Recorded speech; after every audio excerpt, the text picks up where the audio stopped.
जय श्री राधे। देखिए, आप में से सभी ये चाहते हैं कि आप सभी को श्री राधा रानी जी के चरणों की प्राप्ति हो, क्योंकि हर किसी का, हर कोई भजन करना चाहता है और हर कोई श्री जी की प्राप्ति चाहता है।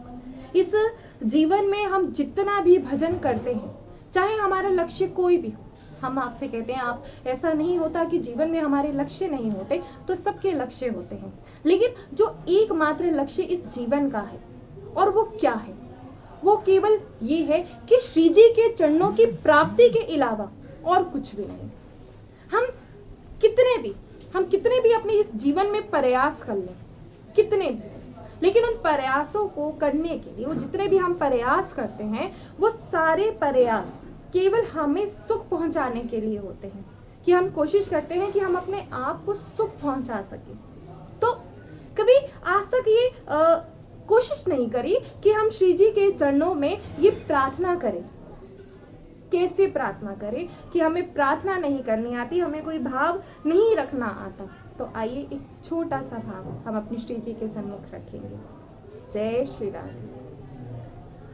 आंचल में छुपा लीजिए, आंचल में छुपा लीजिए। कैसे कहता है भक्त, कैसे और कैसे कहेंगे आप राधा रानी से? नहीं बोलना आता तो सिखा रहे हैं कि कैसे बोलना चाहिए। बोलिए। हो मुझे अपना बना लीजिए, मुझे अपना बना लीजिए।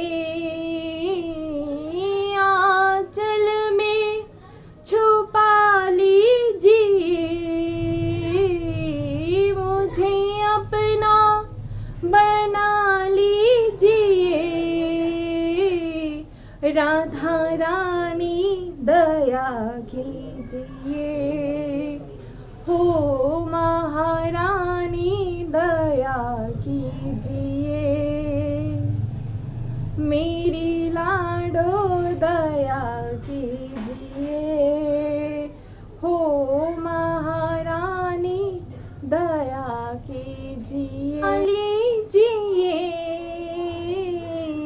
मुझे अपना बना लीजिए, हो मुझे अपना बना लीजिए। राधा रानी दया कीजिए, हो महारानी कृपा कीजिए। हो मेरी किस्मत बना दीजिए, हो मुझे अपना बना लीजिए।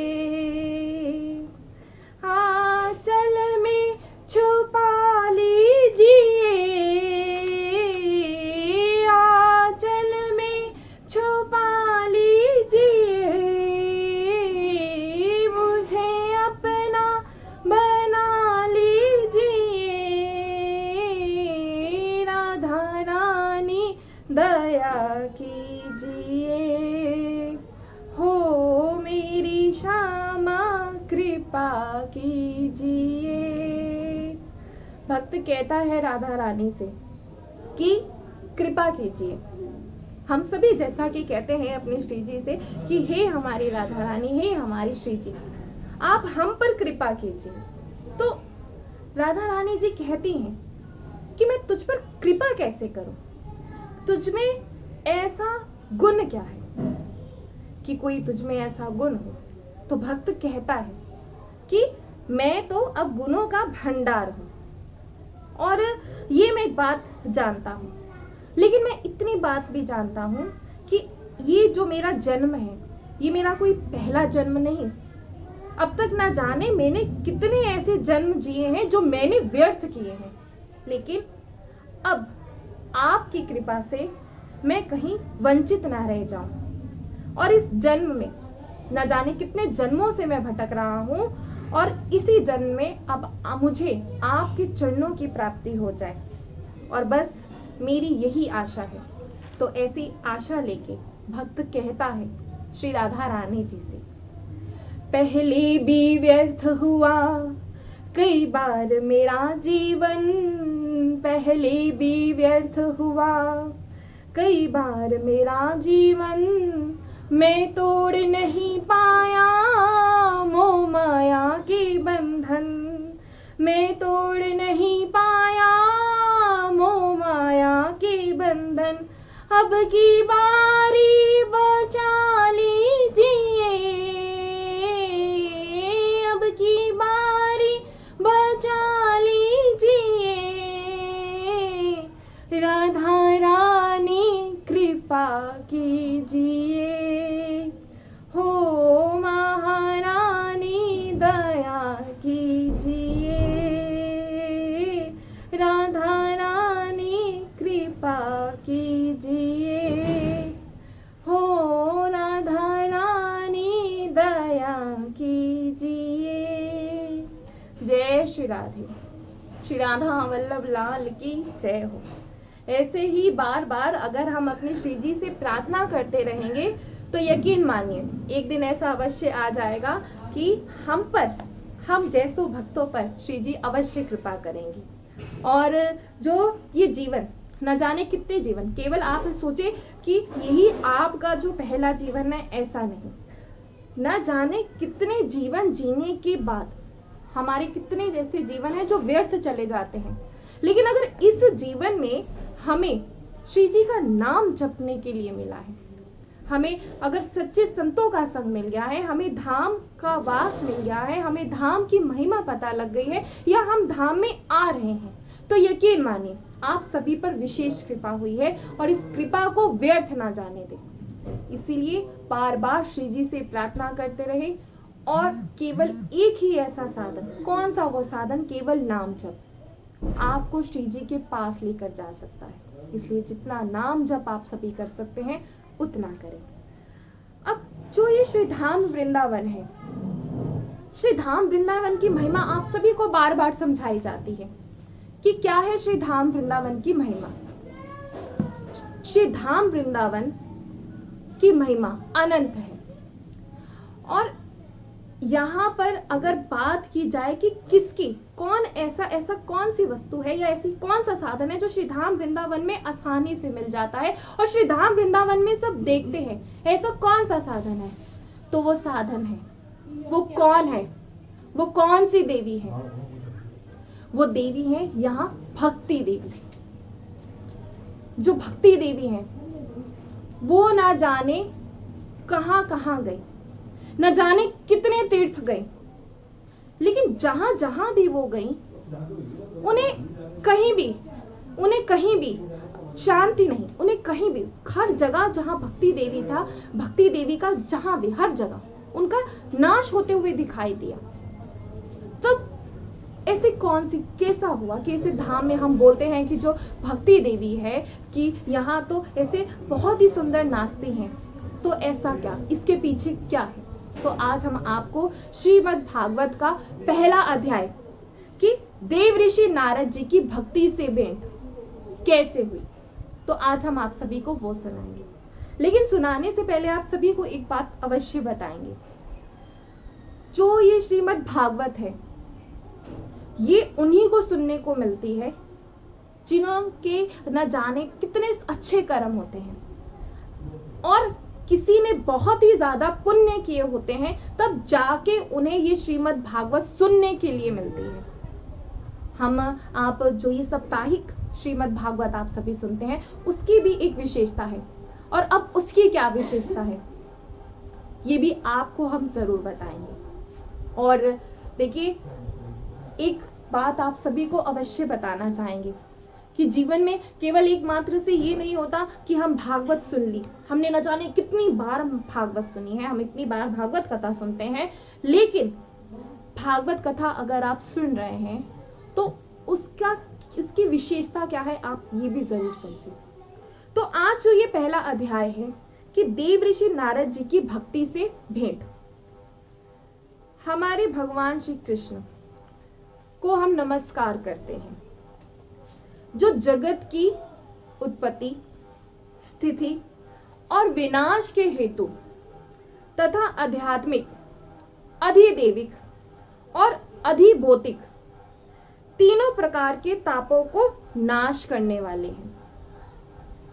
जब सुखदेव जी के बारे में आप सभी जानते होंगे, जब श्री सुखदेव जी संन्यास लेकर घर से जा रहे थे, तब उनके पिता व्यास जी विरह से कातर होकर पुकारने लगे कि बेटा बेटा तुम कहाँ जा रहे हो। उस समय वृक्षों ने तन्मय होने के कारण श्री सुखदेव जी की ओर से उत्तर दिया। क्या उत्तर दिया? कि उन्हें सुखदेव जी जब जा रहे थे, तब सुखदेव जी के पिता के पुकारने पर भी उन्होंने अपने पिता को कोई उत्तर नहीं दिया, लेकिन वृक्षों ने सुखदेव जी की तरफ से उत्तर दिया। एक बार भगवत कथा का रसास्वादन करने में कुशल मुनिवर शौनक जी ने सूत जी को नमस्कार करके उनसे पूछा। यहाँ शौनक जी सूत जी से पूछते हैं कि आपका ज्ञान घोर अंधकार को मिटाने वाला है और वो करोड़ों सूर्य के समान है। एक सूर्य के समान नहीं, करोड़ों सूर्यों के समान। भक्ति, ज्ञान और वैराग्य से प्राप्त होने वाले महान विवेक की वृद्धि किस प्रकार होती है तथा वैष्णव लोग किस तरह इस मोह माया के जाल से छूट जाते हैं, और जो जीव है वो आसुरी शक्ति, जीव को आसुरी क्यों कहा जाता है? इस कलयुग में जीव को आसुरी क्यों कहा जाता है? क्योंकि जीव को पल पल में गुस्सा आता है, क्रोध, वो जीव में से दया भाव जो है, वो कहते दया भाव जीव में से खत्म होता जा रहा है, इसीलिए जीव को क्या कहा जाता है? आसुरी, दैत्य जैसे। क्योंकि जो क्रोध है वो दानव जो होते हैं उनका कार्य है, ना कि जीवों का, मनुष्य का। तब शौनक जी सूत जी से कहते हैं कि कोई ऐसा साधन बताइए कि जिससे सबसे अधिक कल्याणकारी तथा पवित्र करने वालों में भी पवित्र हो, और जो भगवान श्री कृष्ण की प्राप्ति करा दे। चिंतामणि केवल लौकिक सुख दे सकती है और कल्प वृक्ष से अधिक स्वर्गीय संपत्ति दे सकता है, परंतु गुरुदेव प्रसन्न होकर भगवान का योगी दुर्लभ नित्य बैकुंठ धाम दे देते हैं।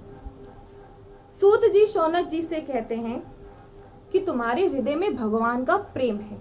और एक बात आप सभी ध्यान में दीजिएगा कि जिनके हृदय में भगवान का प्रेम होता है, उन्हीं को ये श्रीमद् भागवत का सुनने का अवसर मिलता है, अन्यथा और किसी को भी नहीं मिल पाता। तो इसीलिए जो ये जन्म मृत्यु, यहाँ सूत जी शौनक जी से कहते हैं, जो जन्म मृत्यु के भय को नष्ट कर देता है, जो भक्ति के प्रवाह को बढ़ाता है और भगवान श्री कृष्ण की प्रसन्नता का साधन है। आप ध्यान से सुनिएगा, यहाँ क्या कहा जा रहा है कि जो आपके भक्ति के प्रवाह को बढ़ाता है और जो भगवान की श्री कृष्ण की प्रसन्नता का सबसे बड़ा साधन है। तो सूत जी ने बताया कि मन की शुद्धि के लिए सबसे बड़ा साधन है, और वो क्या है? श्रीमद् भागवत शास्त्र का प्रवचन। जब मनुष्य के जन्म जन्मांतर का पुण्य, एक जन्म का नहीं, न जाने कितने जन्मों का जो पुण्य होता है, तब तो जब उसका इतना पुण्य होता है तभी उसे भगवत शास्त्र की प्राप्ति होती है। केवल एक जन्म के पुण्य से आपको ये भागवत सुनने के लिए नहीं मिलता, न जाने कितने जन्मों का अगर आपका पुण्य है, तब जाकर आप सभी से बार बार समझाते हैं, तब जाकर आप श्री धाम में आ पाते हैं, तब जाकर आप ठाकुर जी के दर्शन कर पाते हैं, क्योंकि आपके न जाने कितने ऐसे पुण्य हैं। और एक बात की और निश्चय है कि आप जो ये नाम जप कर रहे हैं, आप जो भजन कर रहे हैं, इस भजन से ही आपका उद्धार होगा, अन्यथा और कोई भी वस्तु, कोई भी ऐसी चीज कि आपका उद्धार कर दे, नहीं कर पाएंगी। अब जब सुखदेव जी राजा परीक्षित को ये कथा सुनाने के लिए सभा में विराजमान हुए थे, तब देवता लोग अमृत का कलश लेकर वहीं उपस्थित हुए। स्वर्ग के देवता लोग वहीं आए। देवताओं ने सुखदेव जी को नमस्कार करके कहा, आप ये अमृत का कलश लेकर बदले में हमें कथा अमृत का दान दीजिए। यानी राजा परीक्षित जी को अमृत का कलश दे दिया जाए और देवताओं को ये श्रीमद् भागवत का सुनाया जाए। तब जब ऐसी वार्ता हुई तो श्री सुखदेव जी ने, यानी उन्होंने, जो देवता थे, उन्होंने इस विनिमय को, इस अदला बदली को कहा।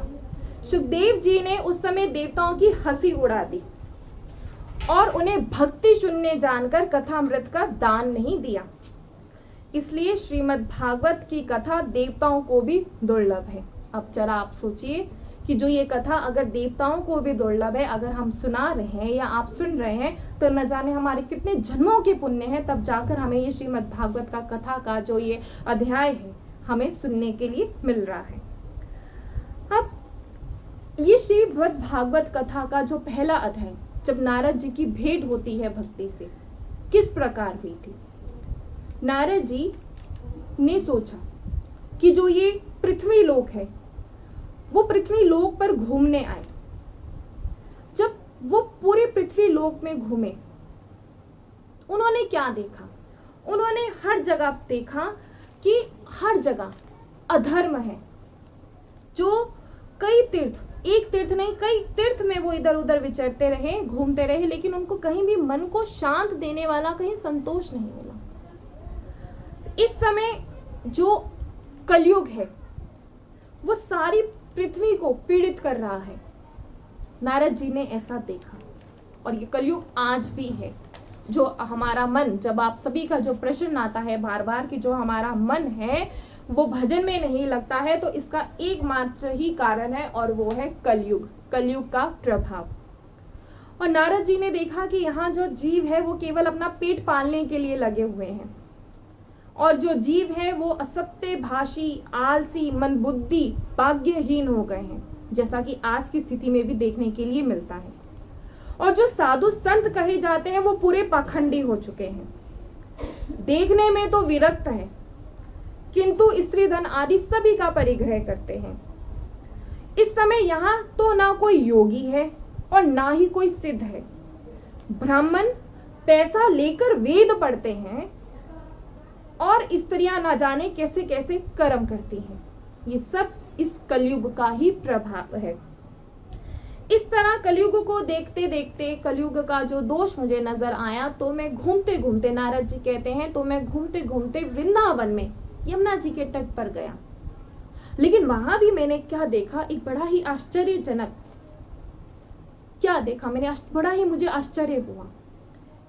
एक युवती मैंने देखी जिसके पास में ही दो वृद्ध, यानी दो बूढ़े लड़के लेटे हुए थे, और वो बहुत ही ज्यादा आलसी थे।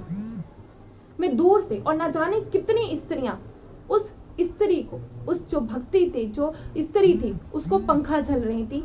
और वो जो स्त्री थी, जो नव युवती स्त्री थी, वो दोनों जो वृद्ध पुरुष जो लेटे हुए थे, उन दोनों को कभी कभी उठाने की चेष्टा कर रही थी, तो कभी कभी वहां बैठी रोने लगती।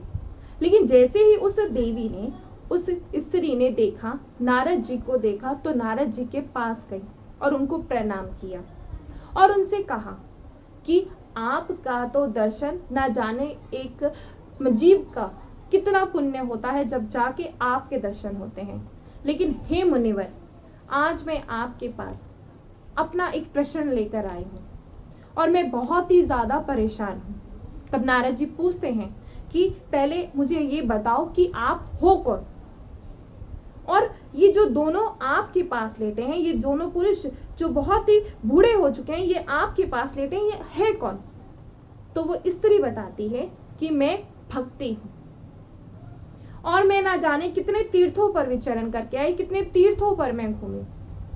और ये दोनों पुत्र जो लेटे हैं, ये दोनों जो लेटे हैं, ये दोनों मेरे पुत्र हैं। ये ज्ञान और वैराग्य, भक्ति देवी के दोनों पुत्र। लेकिन समय के फेर के साथ बूढ़ा तो मुझे होना चाहिए, लेकिन मैं बूढ़ी नहीं हूँ, मैं एकदम नवयुवती हूँ जब से मैं श्री धाम वृंदावन में आई हूँ। लेकिन जो ये मेरे दोनों पुत्र ज्ञान और वैराग्य, ये दोनों बहुत ही ज्यादा बूढ़े हो चुके हैं। बल्कि होना ये चाहिए कि माँ को बूढ़ा और पुत्रों को जवान होना चाहिए, लेकिन ऐसा नहीं है। अब इस अवस्था का, इनकी इस अवस्था का आप मुझे कारण बताइए। तब उनको नारद जी ने बताया कि इसका कारण क्या है। जो ये धाम है, जो यहाँ से धाम वृंदावन है, वहां प्रत्येक भक्त के मन में भक्ति देवी है, प्रत्येक भक्त के। और जब तुम वृंदावन आई, समय के साथ तुम भी बूढ़ी और झरझर हो गई थी, लेकिन जब तुम समय के फेर से जब तुम यहाँ श्री धाम वृंदावन आई, तो यहाँ तुम्हारी जो मांग है वो ज्यादा है। यानी यहाँ हर किसी भक्त के हृदय में भक्ति विराजती है, भक्ति देवी विराजमान है। तो जब तुम श्री धाम वृंदावन आई तो तुम फिर से एक नवयुवती हो गई। लेकिन तुम्हारे ये दोनों पुत्र ज्ञान और वैराग्य, इनका यहाँ कोई काम नहीं, इसीलिए ये बूढ़े और इस तरीके से आलसी हो चुके हैं। तो तुम्हें यहाँ घबराने की जरूरत नहीं। तो भक्ति देवी पूछते हैं कि जो ये घोर कलयुग है, इस घोर कलयुग में जो मनुष्य है वो न जाने कैसे कैसे कर्म कर रहा है, उसके भीतर से ये भक्ति भाव ही नहीं है। जब कहा जाता है कि किसी को देखकर आप किसी को देखते हैं और उसको देखकर आपके भीतर दया भाव नहीं आता, या आपके भीतर प्रभु का आप कुछ कीर्तन सुनते हैं या कोई भाव सुनते हैं, अगर आप नहीं सुन पाते हैं, तो इसका सबसे बड़ा कारण ये है कि ये घोर कलयुग और आपके भीतर श्री भक्ति देवी का विग्रह नहीं होना। और श्री भक्ति देवी जिनके भीतर होती है, यकीन मानिए, क्योंकि श्री कृष्ण को भक्ति देवी बहुत ही प्रिय है।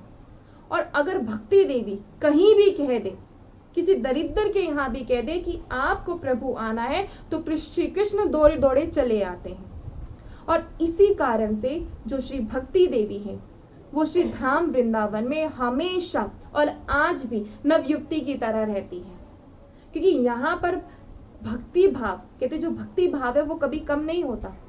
आज की स्थिति में जो ये यश है श्री धाम वृंदावन में, अगर देखा जाए, अगर आप असली श्री धाम वृंदावन जानना चाहते हैं, यहाँ यश और ऐश्वर्य का कोई काम नहीं है। यहाँ केवल एकमात्र साधन है, और वो है श्री भक्ति देवी। जो सोचते हैं कि यहाँ बहुत ही ज्यादा यश है, ऐश्वर्य है, या उस इच्छा से यहाँ रहते हैं और भक्ति अपने भीतर भक्ति भाव नहीं रखते हैं, तो उनका यहाँ रहना व्यर्थ है, ऐसा श्रीमद् भागवत में कहा गया है। और जब भक्ति देवी यहाँ आती हैं, श्री धाम वृंदावन आती हैं, तब नारद जी से भेंट कर, उनसे मिलकर अपना सारा दुख बताती हैं। तब नारद जी उन्हें समझाते हैं कि ये जो कलयुग है, इसमें न जाने जो जीव है वो कितने घोर, न जाने कितने पाप करेगा, और जीव जो है वो आसुरी हो जाएगा। तब भक्ति देवी कहती है, जब राजा परीक्षित जानते थे तो उन्होंने इस कलयुग को रोका क्यों नहीं। जब जानते हैं कि इस कलयुग का प्रभाव ऐसा है, तो इस कलयुग को रोका क्यों नहीं गया। तब नारद जी कहते हैं कि राजा परीक्षित को जब ये पता लगा कि अगर इस कलयुग में कोई कितने भी तप कर ले, आप कितने भी अनुष्ठान कर लें, लेकिन अगर कोई जीव हरि नाम का उच्चारण करता है तो वो ना जाने कितने तप के बराबर होता है, वो केवल इस कलयुग में ही हो पाएगा। इसलिए आप सभी से कहा जाता है कि इस कलयुग में सभी प्रवेश कर चुके हैं, सभी प्रवेश कर चुके हैं, लेकिन जो भजन करेगा, जो हरि नाम का उच्चारण करेगा, जो हरि का भजन करेगा, उसका कभी भी कोई उसको कभी, कहते जो ये स्वर्ग ये नरक, उसको कभी ये देखना नहीं पड़ेगा। जो इस जन्मों को वो ना जाने कितने जन्मों से वो जीता आ रहा है, वो उसका आखिरी होगा।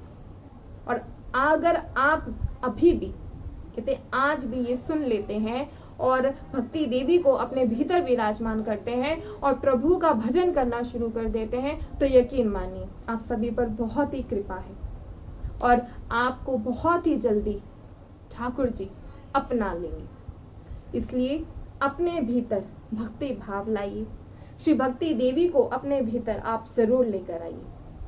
और ये भक्ति भाव सबके भीतर होता है, लेकिन छुपा कैसे होता है? छुपा इसीलिए होता है क्योंकि जो ये कलयुग है ये चाहता ही नहीं। और आपको बार बार कह रहे हैं, ना जान आपको कोई पूजा नहीं, कोई पाठ नहीं, कोई तप नहीं, कोई यज्ञ नहीं, आप चाहे कितने भी कर लीजिए, लेकिन अगर वो भाव से नहीं होगा तो वो सब व्यर्थ है। लेकिन अगर आप हरि नाम का भजन करते हैं तो वो सबसे बड़ा भजन है। इसलिए जितना भजन आप सभी कर सकते हैं उतना करें, क्योंकि ये नारद जी ने भक्ति देवी को समझाया है और बार बार समझाया गया है कि जो श्री धाम वृंदावन में जो भक्ति देवी है वो ऐसा नाचती है, वो हर एक भक्त के हृदय में नाचती है, हर एक भक्त के हृदय में विराजमान है। तो आप सभी भी जितना भजन आप सभी कर सकते हैं उतना करें और अपने भीतर श्री भक्ति देवी को विराजमान करें।